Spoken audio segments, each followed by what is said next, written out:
Please subscribe and don't forget to press the bell icon to get notified whenever we upload a new video.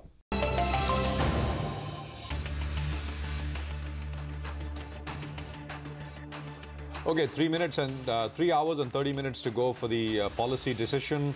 And it should be, I mean, actually, in today's calendar, there are lots of results, etc. But this is the most significant one which could move the markets.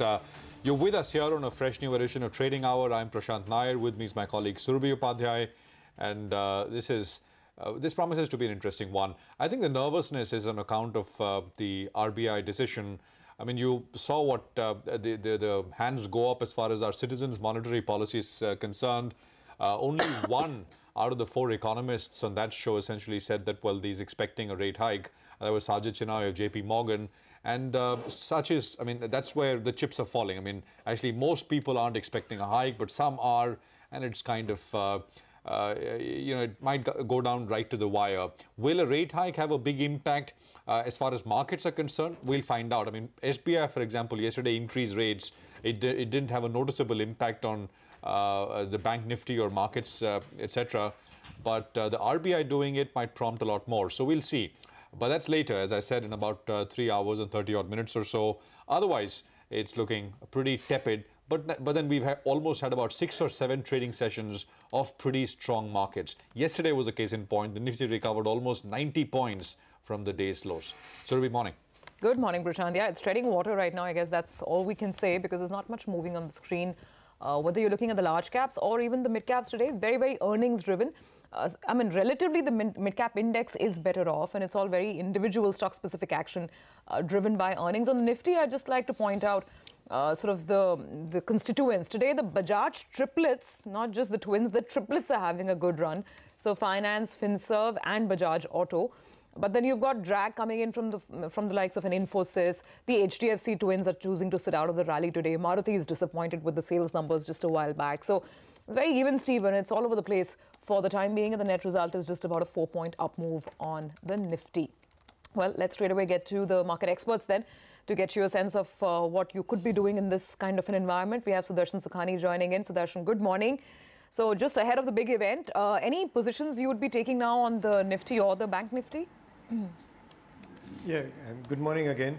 No, for the Nifty Bank, we won't be taking a position. First, there is a big event, and the Nifty Bank itself has been underperforming for 2 days. So we really do not know on which side the banks may break out after the news, RBI information. So it's best to avoid that. The Nifty remains, we are long in the Nifty, and we continue to be long for the, we are carrying positions from the last many days. But today we have moved our stops to 11,340. So if the cash Nifty goes below this level, we will close our positions. So there are no new positions being taken today, just protection for our existing long positions in the Nifty. Individual stocks will keep on giving us opportunities, and that's something that we are focusing on for the day. There are buying ideas aplenty. Vedanta is a buy. Vedanta has already gone through a deep correction. The first signs of bottoming out are now visible. So I would be willing to buy Vedanta, and it's also on the back of reasonably good results. So Vedanta is the first buying idea that I have. The second buy is Pidilite. Pidilite is part of that FMCG pack. You know, FMCG doesn't stop, and it's not likely to. It's an outperforming sector and will continue to do so. So consider buying Pidilite. The third is a short sell, NTPC. While some power companies are showing signs of life, CESC, Adani Power, NTPC is in the dumps. It's underperforming the power sector, underperforming the broad market, everything. That's an intraday short. Okay, we will get some questions to you, Sudarshan. So these are, this is the first one. Parth Sonara has 25 shares of RIL. His cost is 850 rupees a share. He wants to know whether it's time to book profits or is there more to go here? RIL, Sudarshan. RIL, I'm assuming, is Reliance Industries. Is that right? Yeah. Okay, all right. No, he waits and holds and holds and holds for many years. This is just the beginning of a bull market in Reliance, as it is in the Nifty. Please don't consider booking profits in Reliance. Just stay with it. Okay, so stick to Reliance. Quoting close to 1200 today, that stock. We have another query from one of our viewers. This is Shuddhkara, who's got 1,500 shares of Future Consumer. The buy price there is about 63 rupees 50 paise. He wants to know what the call would be on the stock. Future Consumer is the next one, Sudarshan. Well, the call is to hold on. You know, this is a little volatile, but if you look at the long-term trend, I think it will double from current levels, but you have to be patient. Stock markets reward you for your patience, and this is a good stock to be in. Don't worry about current market prices. It doesn't matter. Just hold on for 3 years and you'll be pleasantly surprised. Okay, Sudarshan, we speak again in a bit. Appreciate you joining in with those trades, that advice as far as questions go. Ashok Leyland numbers for the month of July at the bottom of your screen. They're up 27% year on year, 1.5% higher on Ashok Leyland. But what's the actual number? We'll actually look at both Y-on-Y and year-on-year comparison, month-on-month and year-on-year comparison. So July against July last year and July against June. And that'll give us a better perspective in terms of whether momentum is slowing down month-on-month. And of course, the year-on-year comparison important as well. 27% growth, 15,199 units compared to 11,981 units is what we have on Ashok Leyland sales numbers. Okay, so we'll just have more on that in a bit, but let's get in Yogesh Mehta, who's with us from Motilal Oswal, and he's going to run us through some F&O trades. Yogesh, what do you have?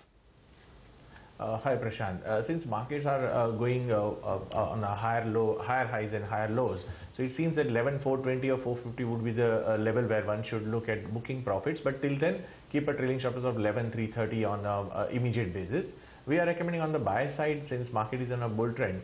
Bajaj Auto, today it is quoting at 27.35 in the future segment, keeping a small stop loss of 2700. Target could be in the range of 28.30, 28.40 level. The other one is L&T, which is hovering between 1280, 1290 level. Today it is at 1296, 97 levels, keeping a stop loss of 1270. Target could be in the range of 1335 to 1340 level. And the third one is IndusInd Bank. It's quoting at the all-time high levels right now. Future segment, it is quoting at 2045 levels, keeping a small stop loss of 1980. Target could be in the range of 2070 to 80.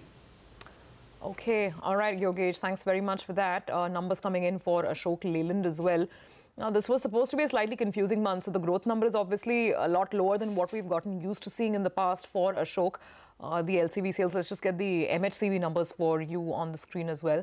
27%, it seems to be more or less in line with the street estimates, though of course the aggregate number is not as high as the kind of growth rate that we've been getting, 40-45%. That's because of the overloading norms and perhaps some amount of confusion that continues to persist in the market. Right now that stock is still reacting quite positively. I've got an expectation number of 12,000, Surabhi.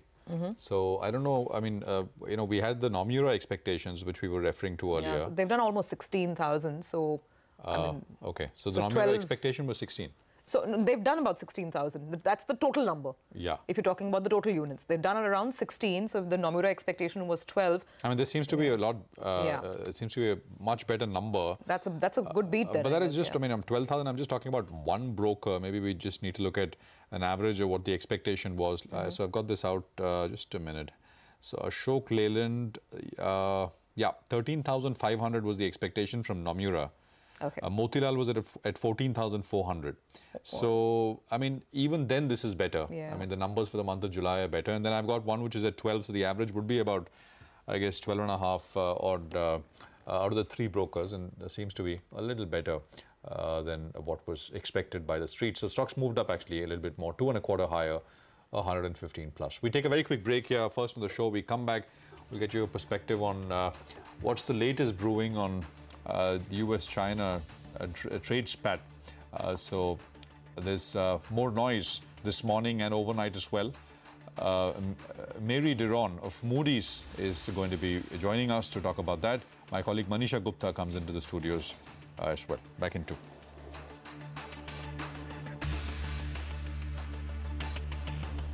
Welcome back. It's very, very quiet on the equity side of the market. Actually, even bonds are treading water ahead of the monetary policy announcement. The rupee is largely flattish.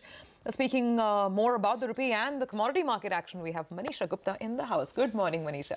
Morning, Surabhi, and thank you so much for that. Well, we have, started August on a slightly weaker note, especially when it comes to industrial commodities.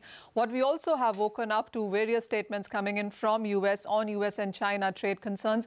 We, of course, were reading reports on how US and China perhaps were talking on how to avert a trade war. But then today morning, you have reports saying that the US may actually propose a higher 25% tariff on 200 billion Chinese imports. Remember, US had initially proposed a 10% tariff on this. Remember, 56% of US soybeans are sold in China, and that's pretty much the list there. 26% of Boeing planes, 17% of American-made automobiles are sold in China. And since we've been hearing these tariff wars conversations between the two countries, it really has impacted a lot of commodity prices and other asset classes as well. To talk about that in detail, we are now joined by Mary Drion from Moody's. Mary, hi, good to have you. What is your sense on the latest, reports emerging between US and China on how we could see an increase in tariff? What, of course, has been the impact in the global markets until now? And if 25% of increase in tariffs were to come on $200 billion worth of Chinese imports, where do we stand then? Yeah, we assume that the dispute is ongoing and is likely to continue, and that we are likely to see further announcements and implementations of various measures, tariffs and other trade restrictive measures. So that is what we take into account in our forecast and ratings, is not only the tariffs that have been implemented so far, that are relatively limited, but also the possibility of further measures, such as potentially tariffs, 10% tariffs on imports from China to the US on 200 billion of goods. Mary, what is Moody's stand on this right now? What kind of an impact are you guys looking at in sense of inflation, economic growth, also on the overall trade, the financial markets and investments? Yeah, and that's a very good question. And the impact is likely to be very much unfolding. So far, our assessment is that when we try to quantify the impact of these measures on the global economy, in particular on the US and China, we find that the effect on the US would be worth about 1/4 percentage point. Now, the US economy has been running somewhat faster than we previously anticipated. So far, we maintain our forecast for GDP growth in the US at 2.3% next year. For China, the impact will be somewhat larger, at somewhere between 0.3 and 0.5% on GDP growth.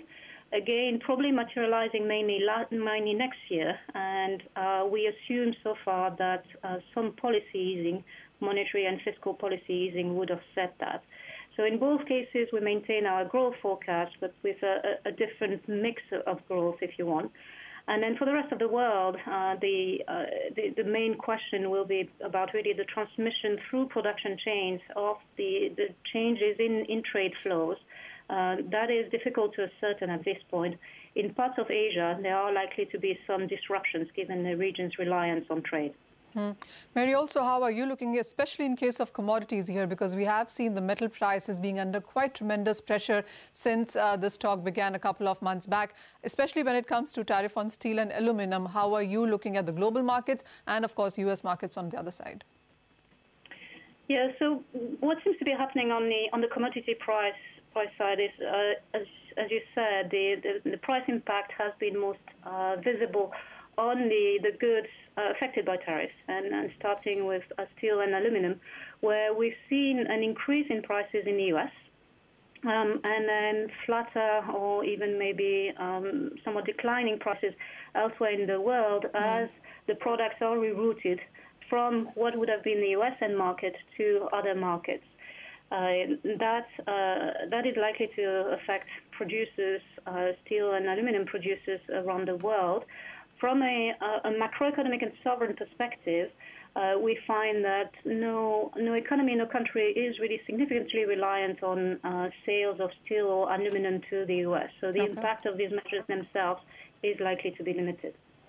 One final question, Mary, and this really is about, as you said, there's quite a bit of an uncertainty. We don't know how much, how long can the US-China trade war really can go on. Just a two-case scenario, what impact from here on, if it really continues to go, even longer from here, let's say like the next couple of quarters and more, how would you look at the global scenario then? And that is that uncertainty about the duration of these this dispute and these negotiations and their size and the impact, that is likely to have the largest macroeconomic impact. And that is because the longer this goes on, then the more likely we are to see some adjustment by investors, by consumers.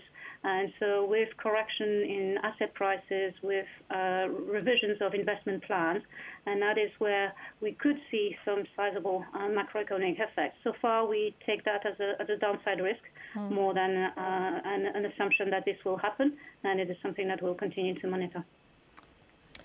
Okay, well, all right. Mary, thank you very much for that. And thanks, Manisha, for getting us the update with Moody's as well. Some flashes there. These are SkyMed predictions in the monsoon. That's not a very good number, 92% of the long-term average, because that would be a below normal monsoon in that case.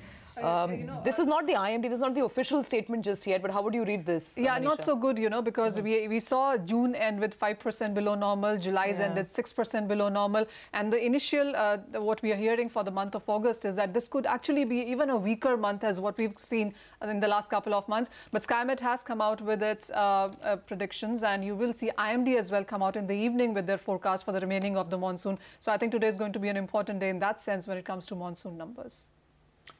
Okay, so there's an 8% odd deficiency at this point in time, but as Manisha said, IMD later in the day. We take a very quick break here. We come back, well, the market's absolutely flat now. 2-3 point change, 11,358. Thankfully, advances are handsomely outnumbering declines. So 1170 stocks higher, 830 stocks lower. We take a break, back in 2.